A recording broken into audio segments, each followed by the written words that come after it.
Birada na to karon mga angkol no, magkuan day tagkuan karon bulinaw, kilaw day tag bulinaw karon. Kay naamay naghatag karon mga angkol.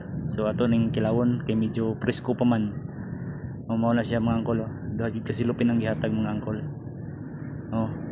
Nya kinuha ang ulo na mga angkol para pud nga dili na pait.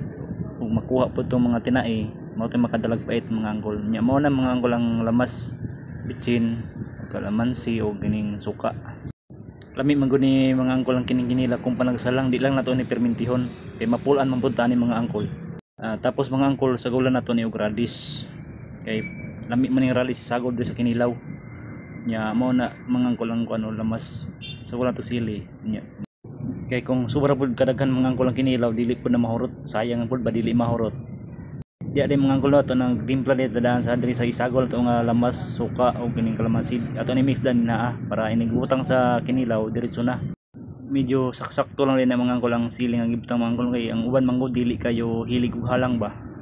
Nya di sila ganahan mo kaon kung grabe nakahalang. Makaingon sila kung ipakaon ba na o dili ang kinilawan ni kung sobra kahalang. Mao na nga gamay lang ibutan nga sili kay aron nga sila nalimutan siya nga mudugang sili kung kulangan pa sila sili. Mao na mga angkol na mix na mga angkol. So karon na mga angkol tani tilawan no. Tilawan natin mga angkol ang atong kinilaw kung sa lasa.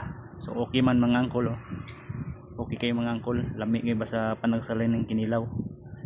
Ya radish okay ang iyang lasa. So mga unta mga angkol lami kayo mga angkol mga unta. Mo na gyud mga angkol sulbad na sad.